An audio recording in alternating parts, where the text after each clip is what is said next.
Oh, I should say with the boxing thing, like the great one and only Latimore. Who's in Hey here? man, hey man, how are you? Can you hear me? I'm very fine. I'm very fine. I'm so glad to have you here. Can you hear me good? I can hear you perfectly. Awesome, awesome, awesome, awesome. So, what would you say before we get to the main topic? If I could ask you, what would you say? There's so much about you. You're a man of many parts. I have Um, I have a question for you. What part of the world are you in, man? I'm in Greenwood, Indiana. Oh no, okay. I thought I thought you were in Africa, man. I guess. Now, I moved over here in April of 2019. Oh, wow. It's exactly 3 years now, today. Okay, okay, cool, man. Yeah. So it's I mean, it's the best country in the world. I love the I mean, I would give anything to be here again, all over again. To be born here with the opportunity in America, yeah. And every day I wake up saying those words, God bless America, because there's so much. We're just centuries apart, and it's a privilege Yeah, to be you know, here. a lot of people here don't realize how good we have it in this country. There's a lot of people who've never left the continent, and so they don't see other things. They don't know this is a great place to be. Probably on the planet, one of the best places you can live. I wish it could be mandatory for every American to go spend 3 weeks in Africa, not a luxury trip, not a tourism trip, just in the average state in Now, Africa. what part of Africa are you from? I'm a Nigerian prince. Didn't you get my Oh, email? So it's amazing because back home I know I provide my own electricity. I make the road to my homes. There's no 911. If you get robbed, if you get in a car crash, you're on your own. If anyone survives, anyone is dead. There are no body bags. They just load you in the back of an open back truck. There's no ambulances. It's crazy there. So wow. the good part of it is it helps people like us to be resilient and to come here with intention to win. Yeah, no, serious. That's serious, man. Like, I always tell people, like, I grew up. I used to say I grew up poor, but I always say I grew up American poor now. Like, especially after spending some time, because being poor here, like, poverty sucks no matter what. But our system is so developed that even the bottom is better than the middle in a lot of places. Yeah, You know, yeah. I, and I, I must that changes the whole perspective. I must say though that one of the biggest shocks for me here, getting here, was seeing people, seeing the homeless. I'm like, what? It just goes to say that regardless of the opportunities, people will always choose their own endings.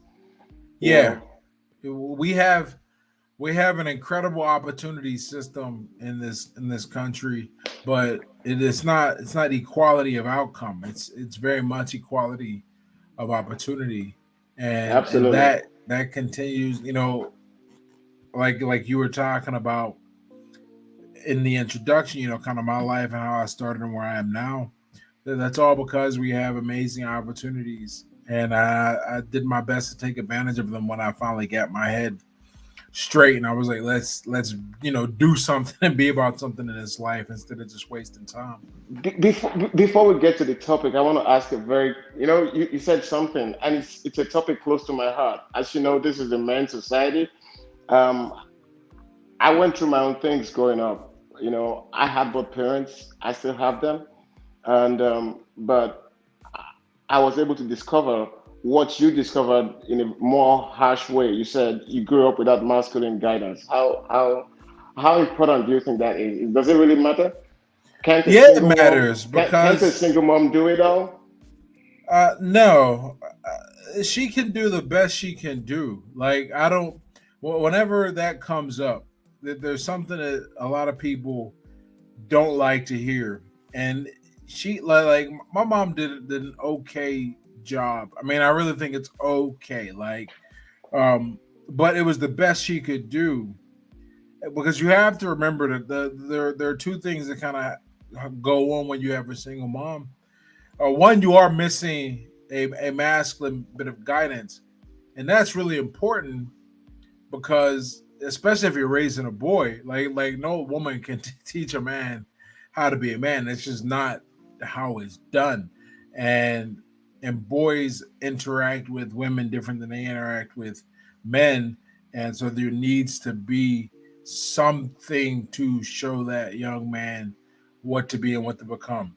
That's the first danger. There's just not something to emulate, and you can teach certain principles and ideas, but a woman's existence is very different than a man's existence.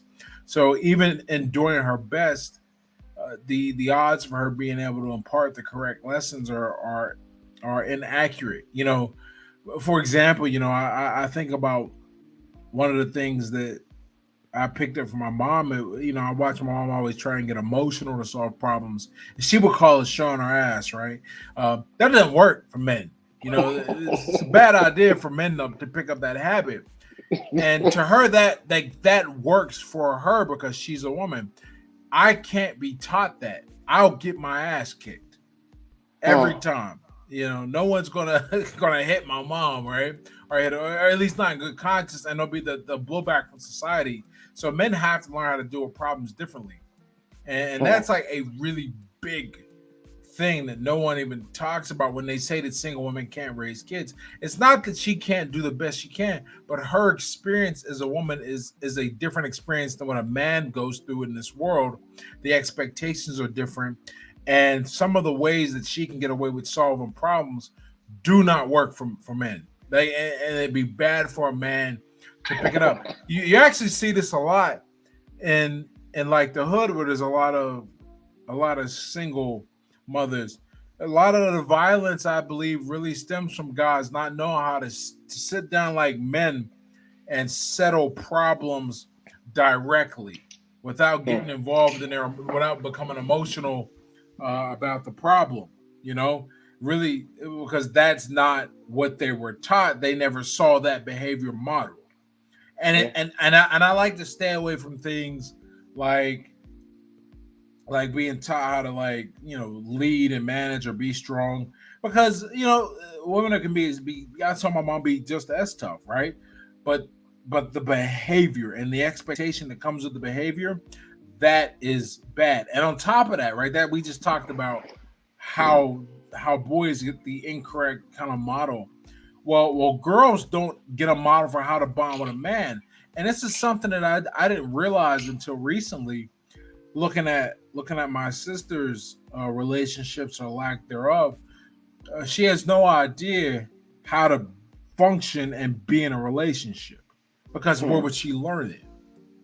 Right? You spend half of your life seeing that. I didn't know either, and I actually had a girl I was dating many years ago say that to me. She said, you don't know what a relationship, how to be in a relationship. And I was mad at her for other reasons. So I didn't absorb that then, but it was very true.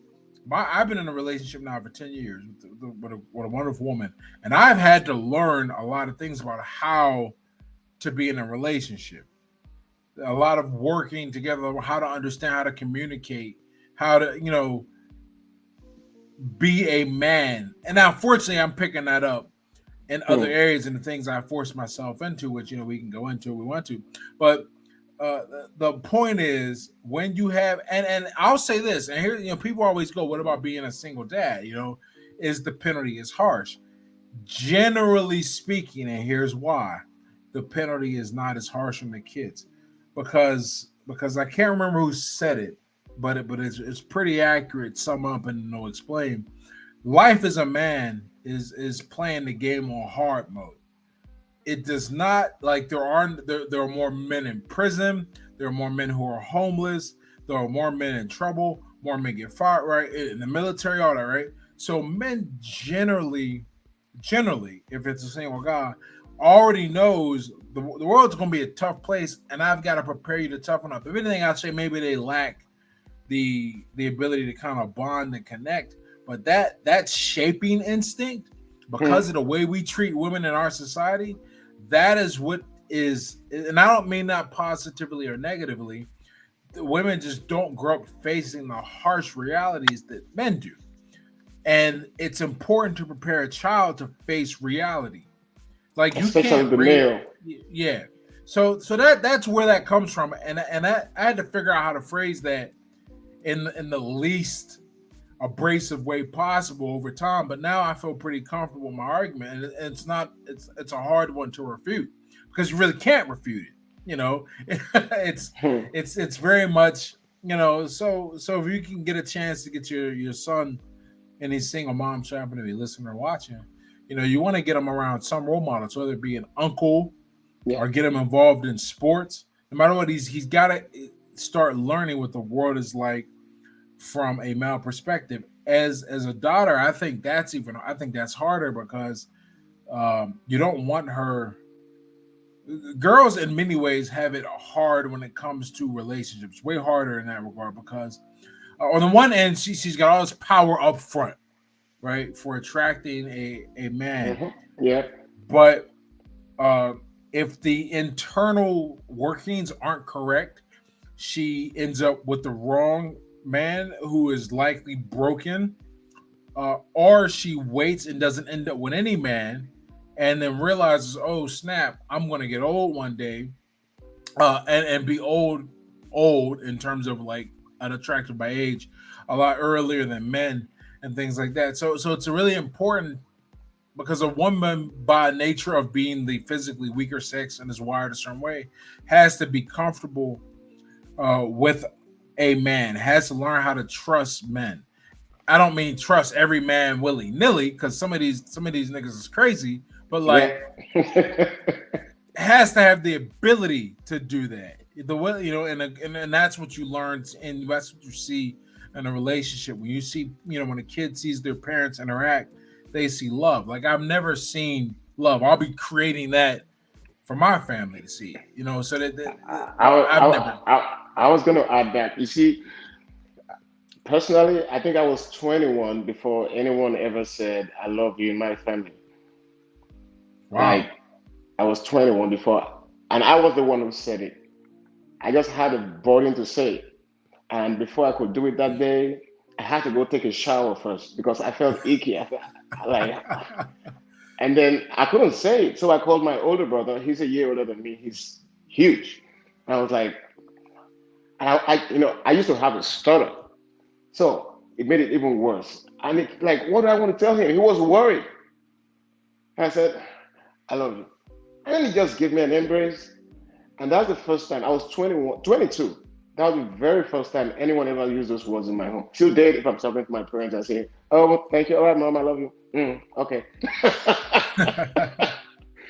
So the journey for me is similar to yours in the sense that you say you grew up without the masculine guidance or presence, actually, right? Yeah, I mean, President's Guided, same deal. Yeah. I had presence, but I had no guidance. And that's what really drives me today because looking back now, I see the many things I missed. At a point in my life, I was right, but later I thought I had to go back into these feelings and start feeling again. And I paid dearly for it. And Wow. this, I paid dearly for it. That's why my one of my books coming up says shit that it didn't teach you, because that's exactly what someone like me went through. You know, I had to crawl out of it and learn to just be the fucking man, to stand up, to love. Only a man can love. That's what I Yeah, believe. Only a it is. man. Because for, you know, each sex has a certain trade off. Yep. But what a man has to do goes inherently against kind of his nature, and letting in a foreigner, which is the woman, a foreign, you know, into Foreign body. into his emotions.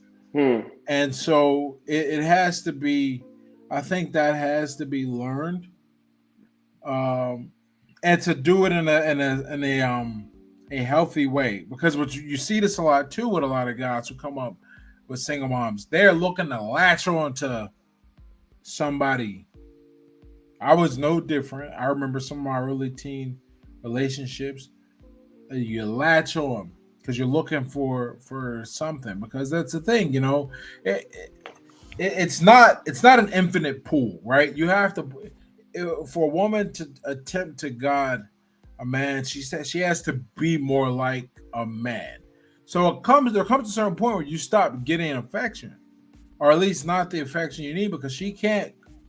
Because I really believe that certainly with my mom, they are giving their best effort. What happens though is that in giving her best effort, especially when the boy becomes a teenager, you have to you become more Hmm. masculine. You have Otherwise he'll just trample you, and he still might trample you, but you don't want to give up without a fight. And in doing so, she's not able to fully serve him in either capacity, because now he needs guidance and love. But uh, and Hmm. usually, I can't remember who said it. I saw it. I saw the speech, but women have a nurturing, mothering instinct, and fathers have this. It's like a challenging instinct. I think it was Sean Spencer. I hope I didn't get that wrong. Dr. Sean Spencer. He said he was Hmm. talking about how uh, a baby. He was with his baby, and the bottle was away from her, and she was trying to get it. And the mom went to grab the bottle and give it to the baby, and the father was like, "No, let her struggle to figure out how to get over and get the bottle. Like, we're not gonna let her starve, obviously, but she's got to learn." And that's like an instinct that a guy has to push. And you see, Yeah. you can't do both. You can't be like, "I'm going to help you. Here's I you know." think I think that, and I've said this before somewhere, and I got a lot of people that disagreed with me. I think that the greatest danger of being a single parent, especially for a woman, is that you now have to split yourselves in two. You Yes, split yourself in two, and you're playing the masculine fatherly role and the feminine and motherly you role. can't do both. And when you do that, the child doesn't get the full version of each. Yeah, Because 100% agree. I believe that the only chance of a male getting unconditional love on earth, on this From his earth, mother. from his mother, and Yep. if he misses it, that's all. And that's the thing, right? To give unconditional love, you can't also be a disciplinarian. You'll have to be ineffective at one or the other. You can't do Yeah, both. They're just yeah. not designed. And so that's what happens. You grow up wondering if your mother loves you or if she hates you. I mean, I'm just thinking about all the things that I went through. It's I've hard. been there. I've been there because I'm this first time I'm saying this on a on this kind of audience on Facebook. I went through that, and I saw my mom playing the role because my dad is a surgeon. But sometimes he made a bad move. You know the funny thing, he never told anyone. Okay, my dad, you were in Pittsburgh, Pennsylvania. We have Yeah. that in common. So my dad was a resident doctor, was a resident surgeon in Allegheny Hospital in Pittsburgh in his Oh, okay. 70s. Yeah, and he had some, Oh, you said resident surgeon. I thought you said sergeant. He was a resident surgeon. yeah, in the Okay, hospital. cool. So he was supposed to. He had done so well. He was qualified to head the whole hospital, but I think it was back then. He's black, right? Stuff happened, and it happened to three other of his friends who were in other hospitals in Pittsburgh. But he got so mad, he went back to Africa, and the other guys went to Nevada, and they did well in their careers. Right? But Ah, he went back to Africa, and he built a hospital there, and then the economy tanked. Africa went to shit. At the time he went back, it was $1 to 1 naira, but right now it's like 500 naira to $1. wow. So he kept telling us growing up that he came back to take care of his people, that he was moved with compassion for healthcare in Africa. That's why he came back.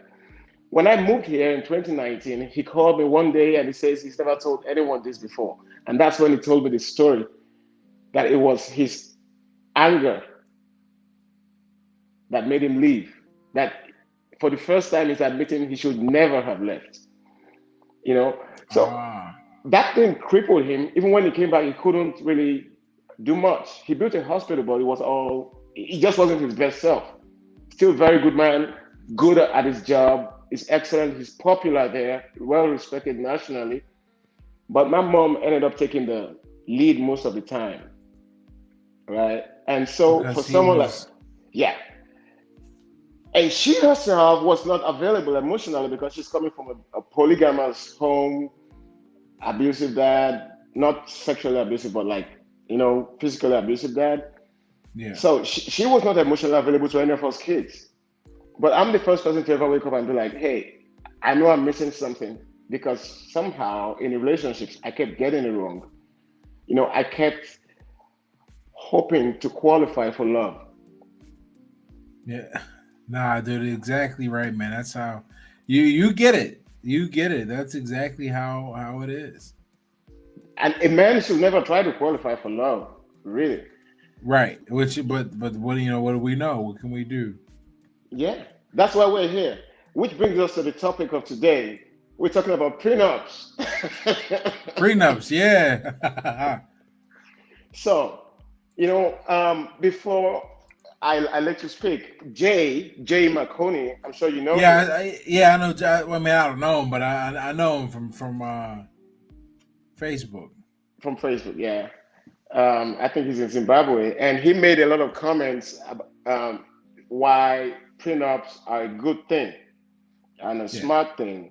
And he said it doesn't just protect you from your spouse; it protects you from the unloving pit viper she becomes during divorce.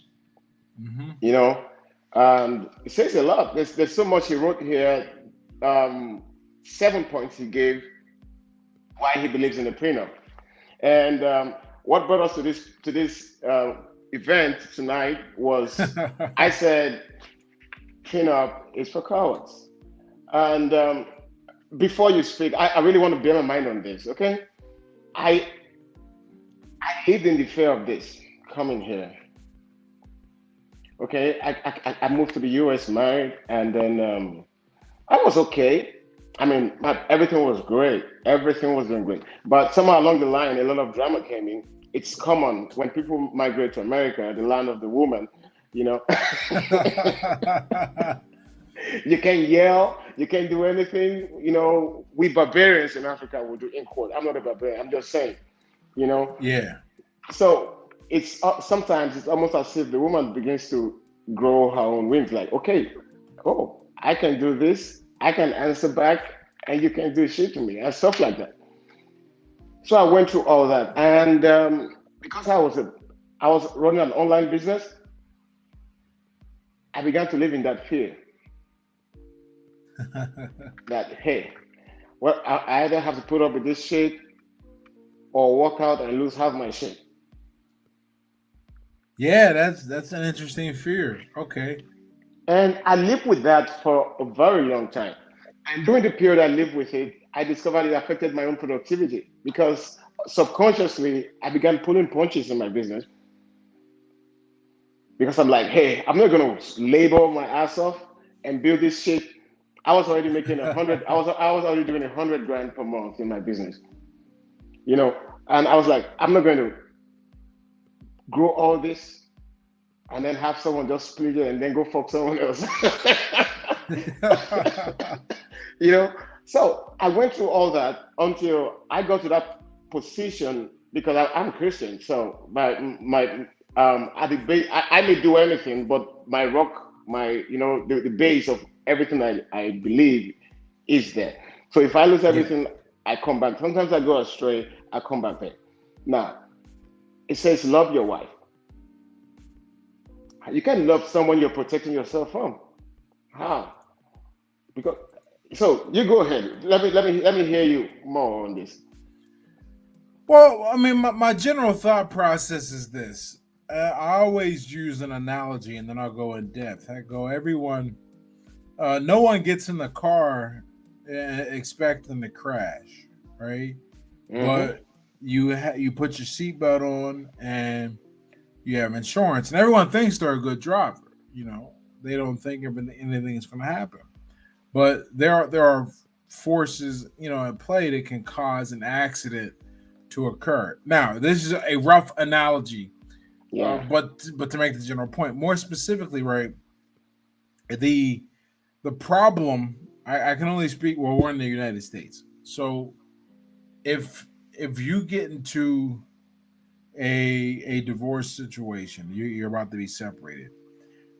There's first, you don't have to agree to separate. That's a big deal for me.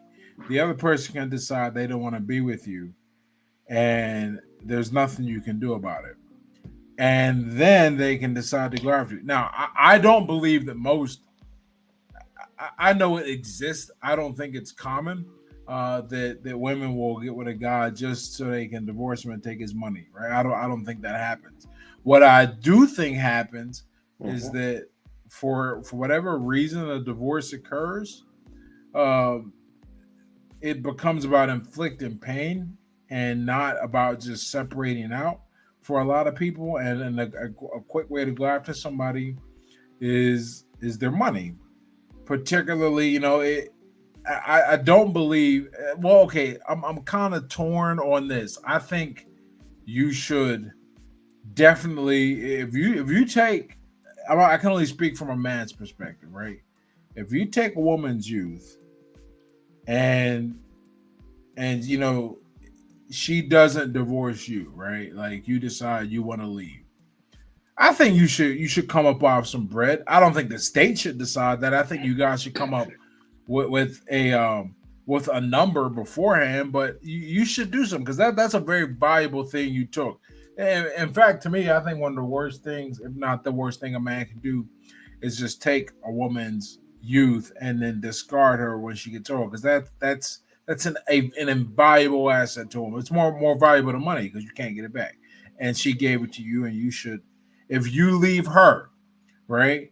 If you drop her out now, when she if she decides to cut ties with you, it depends, man. Like if she leaves because she started banging somebody else or has no good reason, uh, you got to protect yourself, man. That's what it comes down to for me, because I would be absolutely like devastated. And you mentioned at the beginning, I would be absolutely devastated if if a woman decides. In fact, I'll tell you what I do. All right, but if a woman decides to, like, if my woman decided to, we get married and she goes,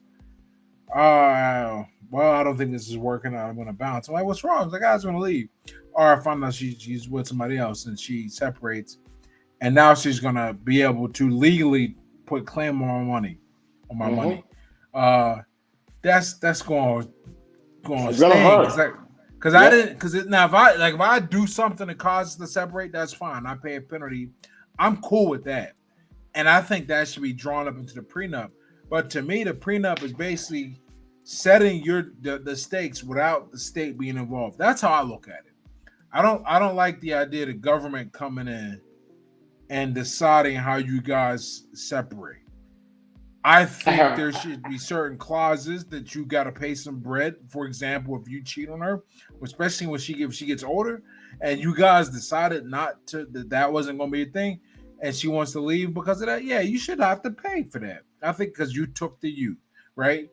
If you get an addiction or something, or you start hitting her, yeah, you should have to pay some money. But if she just decides to leave and she did something crazy, ooh, and I think and for the record, I feel the same way about women. Like if you decide to like cheat, you should have to come up off some bread and pay him if you if he leaves. Yeah. That Right. that's my thought about it. My objection to the prenup is I don't like the state having like, dude, I've been with a girl 10 years now. That's how opposed I am to the state. Not married yet. Now we are going to get married. Now we Yeah. are going to get married now I saw because that. I saw that. I saw those pictures. It's beautiful. yeah, like you know what, we're gonna get married now because I've kind of, I haven't really changed, but I trust her a lot, and I have, I'm willing to get a prenup. And she's like, well, sure, because what's she going to be like? Nah, I mean, if she wants to marry me, she'd be like, cool.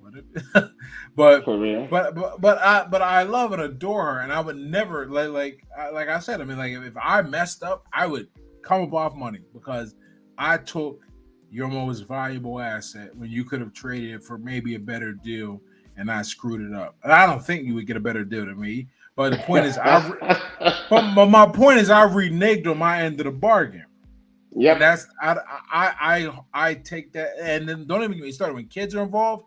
Yeah, there's child support. Yeah, that's hard, man, because the child support in this country is unreal, man. They want to take a percentage of a man's income, regardless of what his income is. And while I think a man should be responsible for his kids, if you make him 200,000, what does she need $3,000 a month for? Like kids don't cost that. I mean, they just don't cost that much. All right, but that's neither here nor there. Won't touch the child support thing because I think that's a harder argument to make. And until I have kids and I'm in that situation, I don't think I would have a perspective. But absolutely, my prenup is to protect you from being crazy. I've heard some awful stories, man, and and they could have all been avoided by just having a hard, because and it's not really got to be a hard convo. I think guys are afraid of the convo Hmm. because they think it's unromantic, and I'm like, look, it's unromantic if we got to sit here and go to court, because that's the other thing the prenup does. It sets the all right. So this is the part where I think a lot of people get confused, and I looked this up quite a bit. So while I'm not like a legal expert, I'm Okay. like a guy seriously interested. So I've done research. Uh, a lot of people hear the prenup and they think, oh, well, this is to keep me from getting anything and shut me out. Like, no, the prenup allows you to set the terms for the end of for the we'll call it the absolvement of the contract of marriage. Because right now there are no terms. Each state determines kind of what to go. You get to go in and set your financial terms for if you guys leave. And I think Yep. that's like and doing that when you're emotionally stable and not pissed off, you're much more likely to come to a sound agreement than if you're fighting and trying to hurt the other person. Um, wow, because it works the other way. It's not just the woman Yeah. trying to hurt the It's guy. it's To it's take it's worse than this is worse than a Ukraine Russia matter. It's there are no rules in this one technically. yeah. So that's my perspective on it. I've Okay. said kind of said my piece, and I'm curious about where your perspective came from because I Okay. thought it was interesting, and so we're here talking. Funny enough, I was gonna reply you. I was typing a comment, and then I removed everything. I saved it in a note. I said, but what I began saying then in the comment then was, I have I have two close friends here in Indiana who I have one who moved from Chicago this year, 5 acre place, beautiful place, a business making well over 200 grand. He had a tow truck service, something like that, rescue service, doing great. He's had to come moving with his parents because the drama got so bad. He was like, you know what? I don't want to do it any court. Take the house, big house with a pool, 5 kids, take everything. And he's back here, and he's like, he he's confident that he'll build everything again. Oh man, yeah, he will. He probably will. But That hurts. No, okay. For the record, I've been married twice. Okay, the oh, no first one was kidding. so nasty. The first one was so nasty. I got suicidal. I just didn't have enough balls to kill myself. I was hoping 16 wheeler would just 18 wheeler would just go crazy and finish it. I didn't have the balls to do it myself. So I've been there. I know the disaster that happens in the heart of a man when someone you are giving everything to turns against you. I Yeah, really feel that. And which makes me understand the need for someone to want to protect himself, right? When I began to go through the one, I'm currently married. I was on the verge of like ending everything in the past 2 years. I was like set. I mean, I was set, dating app set to start afresh, you know. But again, I looked at society, I looked at the output of kids from single moms. They're not doing a good job. I looked at the media and all the misleading influences out there. I'm like, this girl, my daughter now, okay, the first one disappeared with my son, you know? Wow. Yeah. So this one now, my daughter, medically was impossible. I mean, we had gone to all the most expensive hospitals. They said no. And then I'm a Christian. When I say Christian, I'm Christian, Christian. I hang out, I party, like I'm real, but I'm Christian at the core. And I said, I'm a person of faith. I'm going to have this kid. And that's exactly what I did.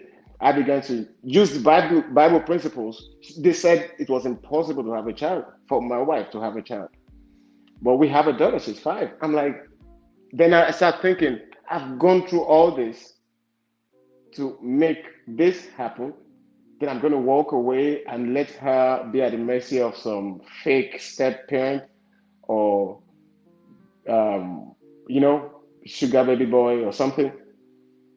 The abuse in society, perverts all over the place. So I say I'm going to sit my ass and make it work. And I'm going to be responsible for my own personal happiness, which is what I've been doing. Now, these are the things. Another thought that came to my mind at that point was, oh shit, okay. Hey, if you see on the wall, I have a goal for my business to take my business to $150 million in 18 months. So I'm thinking, I have charts all over the wall behind me here for my e-commerce brand. And I'm like, if I do this and suddenly this chick comes and tells me she's not she's not interested, I'm bro, I'm gonna burn this shit. I'm gonna burn everything down or something. I began to think like that, and it affected my productivity, which is what I want to address. Affected and as a Christian, I prayed about it, and that thought came to my heart that you can't achieve anything. You can't achieve what you are capable of. It's like we came to this earth without parachutes. There's no safety. You just got dumped out of your mother like boom. There's no safe. There's no pre-birth. There's no prenup agreement. There's nothing. You're just here by divine arrangement, right? Trust the universe to keep you. And for me, I really dealt with this for years, right? 3 years. Like, okay, what should I do? How do I? I'm already married. Do I have to revisit the prenup now and all that shit? And then the thought came to my mind one night. There are two options, and they sound stupid. I promise you, they sound very stupid. Hey, okay, instead of you wondering when she's gonna flip out on you or something, why don't you just be careless in this? Like they say, a Cessna airplane, when it's flying and it goes out of control in the air, the worst thing you can do at that time is to control it. Huh. Yeah, you just let the controls go and it stabilizes. That's how to get a Cessna airplane back in control. So for me, I said, okay, I'm not going to do it. I'm not going to protect myself. If it ever happens, I don't expect it to happen, but if it ever happens, I promise you, I'm not going to fight for one thing. The same mind that built this shit up will build it again. I think I feel more powerful that way. That's I me. That's why I so said, because if I ever have a prenup with a woman, I'm gonna be pulling my punches. I'm not living. Look, one thing I love about America that I've seen, okay, about Caucasians. Sorry, I'm African, and you know the BL, you know the whole BLM thing. yeah. Um, People keep talking about slavery and slave trade, and I'm African. I keep telling them, hey, They didn't come to kidnap you. We sold our people, sold our people. Right, man, you can't. People don't like hearing that. No, no, no, no. Let's just touch it a little, just a little. Yeah, they don't like hearing that though. They're like, It's hey, true though. yeah. So, but one thing I've seen, hey, this is the same. These guys came on the same oceans that our ancestors were worshiping. Why wasn't it us that went out to take over the world, to colonize the whole world?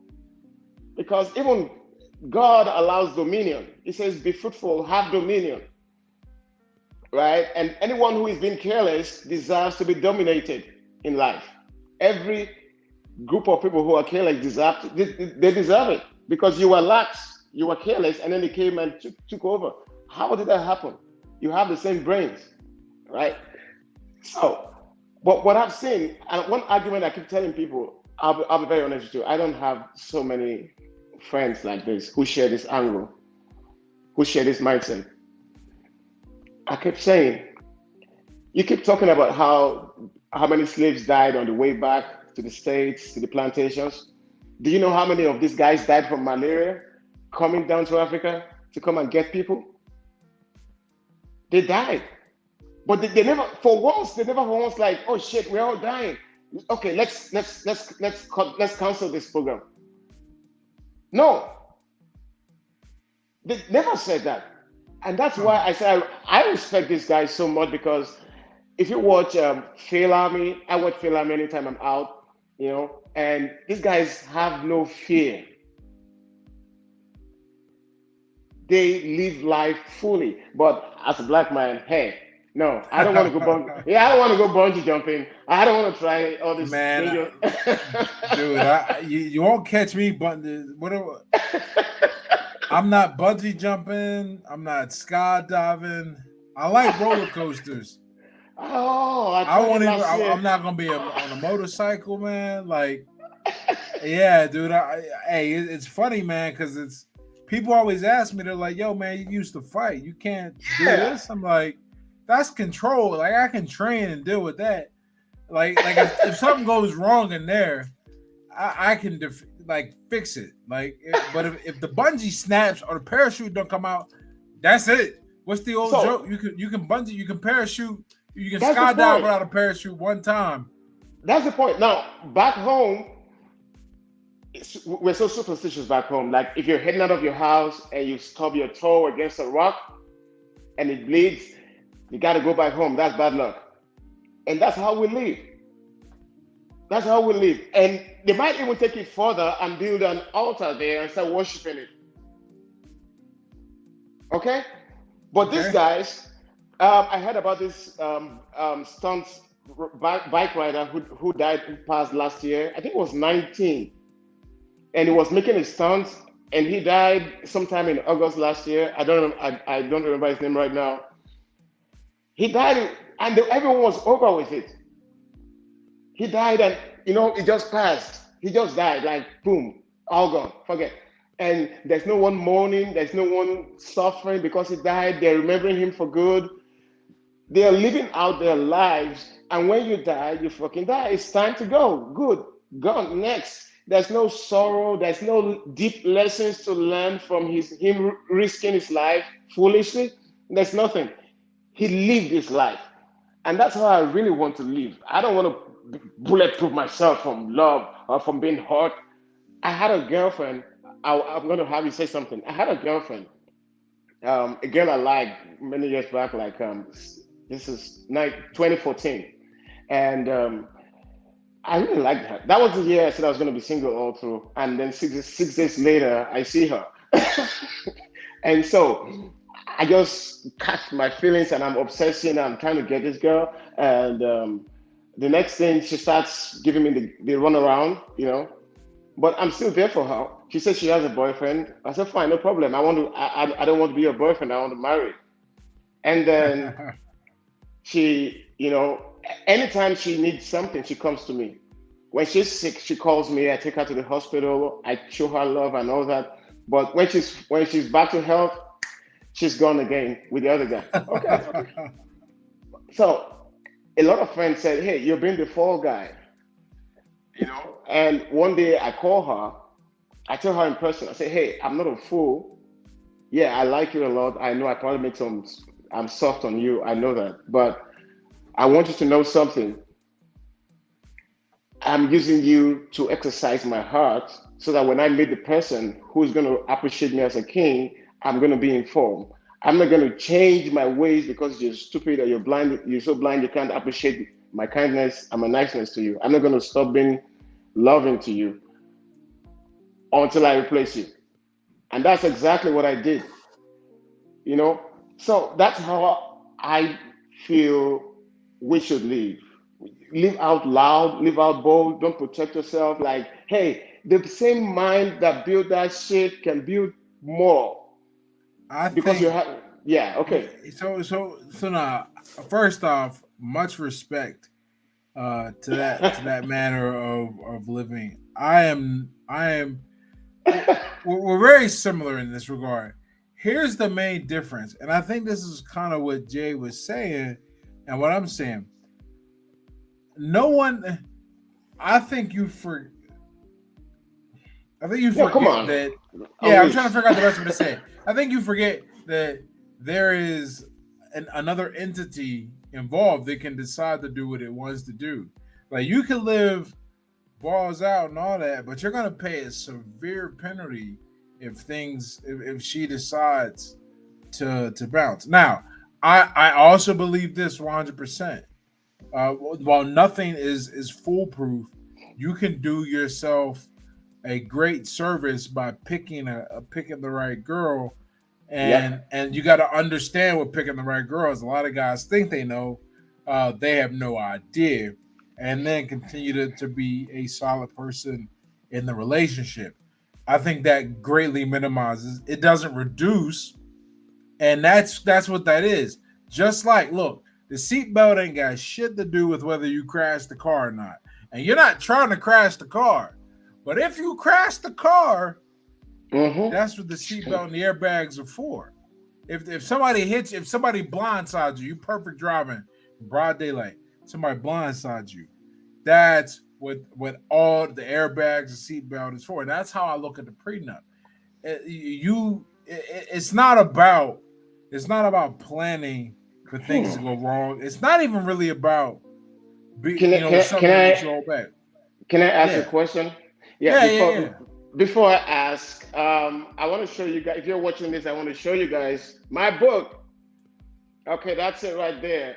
Um, Why women bang their therapists and men marry their secretaries. It's available on Amazon. You can get Oh, it that's there. really cool, man. What, It's what a a short funny read. title. It's yeah, Yeah. because it's based on the question I want to ask you now. Do you think it is possible for a man to consciously remain the same irresistible guy that got her to say I do? I mean, do I think it's possible? I think adjusting for age, yeah. Age is the great equalizer. But so I have to say adjust for age. But if you but there's nothing that says we have to. What are the ways we get unattractive? There's nothing that says we have to gain weight. There's nothing that says we have to. Dude, that's really the big one. There's nothing that says we have to stop living and being interesting and being dynamic and chasing our whatever it is that brings us fire. Like I really think, aside from the appearance, right? Like what you maximize, but how you look is how you look. The other thing that a man has to do, he can't stop living his purpose. Like no matter what, you never make her the top priority. That doesn't mean you ignore her. Right. It doesn't I mean agree you, fully on but that. you keep chasing your priority because that's what got you. That's what brings the spark to your world. That's what makes her That's attracted to you. that's what saves us as men from midlife crisis. Yeah, I think and you can it's the always tell lack which of. guy. Mhm. Yeah, you can always tell which guy has not done that because he's the one that falls prey to these things like midlife crises. Is he's not living his purpose. He's not doing what it is that brings him fire. And this is even worse. I see guys trade that in when they get to a certain point because they give into like nagging or whatever. And I'm like, no, you can't do that. Now, I also think like if your thing is video games, you well, if she likes with video games, man, she kind of bought into that. But like you have to always be trying to improve. Like no matter what, like age is going to beat everybody. Okay, but that's why I always say just for age.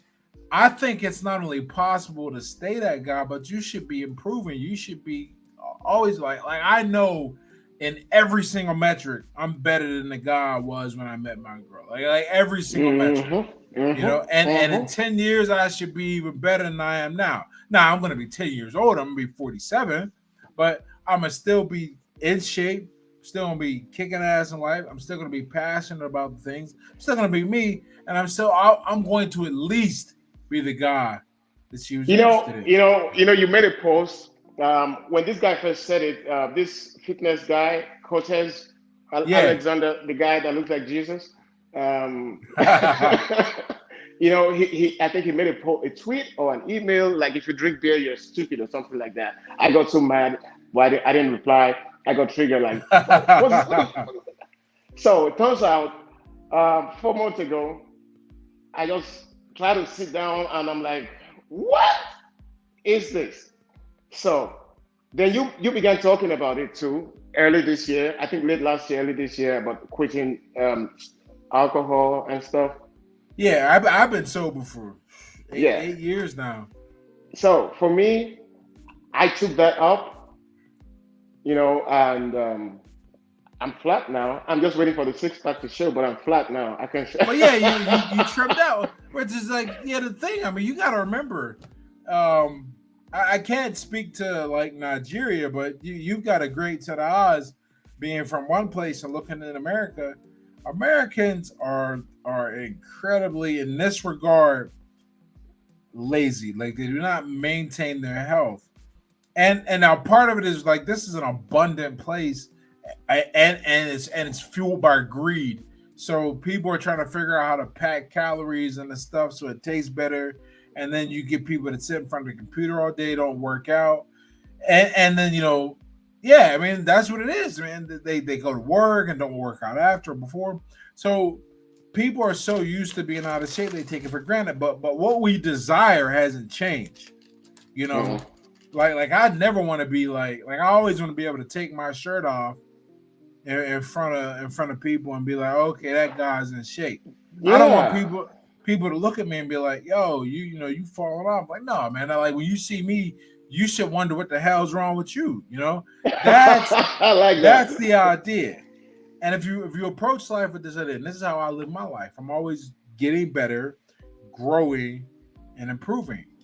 Then you should not have any issues on that front. You know, I don't. If your girl wasn't going to be satisfied to begin with, that's a different story. You got to pick better, but you should have no problems as a man. That should be a thing. That's a thing you can control. How you approach life, how you keep yourself together, your money situation, your maturity, how you do with things like so much. Your grooming, your style. I got better style now than I had when I met my girl. For example, like it's just always trying to get better. Yeah, you look like you could make a good rapper. Oh, well, thank you so much for coming up. And I'm going to broadcast this. I'm going to keep sharing this. And I'm going to get someone to transcribe this because this is very, very interesting perspective. Yeah, Um, this has been a great combo, man. I actually, I'm not gonna lie, I had really no idea. Like we're friends on Facebook, but I, like no idea. And you offered me to come on the show. I'm like, all right, cool. And it's been great, man. Very cool guy. I had a good conversation. yeah. And Ed is the author of more than one book. Okay. It's not your book that I read. Um, Engagement. Engagement is new cocaine. It just gave me. It's like a foundation school. It grounds people. Not just the hype of do one, two, three, but it really. It's not. I love books that are not about doing as much as they are about being, and that's Yeah. what I felt in your book. That's what I see in your emails all the time. Um, I really look forward to doing more stuff with you, and nice talking to you. Nice having you here. Um, if there was one thing, I like asking people this a lot. If you were on your deathbed, I had an event in March for copywriters, and that's what I asked everyone to come teach about. If you were on your deathbed, hopefully not for the next 70 years, At um, least. at least, yeah, you're too healthy to die young, Yeah. But if if you were on your deathbed and you had just one piece of advice to give people, what would that be? The difficulty of something is irrelevant if it's vital to your success. I always say that. That's like The the if you remember difficulty of that, something is irrelevant if it's vital to it's your vital. success. Yeah, that means you just go do what you got to do. I like that. I like that. I like that. And on that note, I want to say thank you, Ed. I'm kind of an impromptu guy. I just bump people up and bring them on my show. It's not like but I look forward to building a relationship with you. I'm gonna send you a copy of my book, and I think you'll love it. It's not as big as it looks. It's really small, Yeah, I'm but looking forward to it, man. For thank you sure. for coming up. Thank you for coming up. That's Ed Latimore, edlatimore.com, also on Twitter, and he drops sage advice. Thank you so much for being here. Thank you for having me, man. Take care. Peace. All righty, yeah.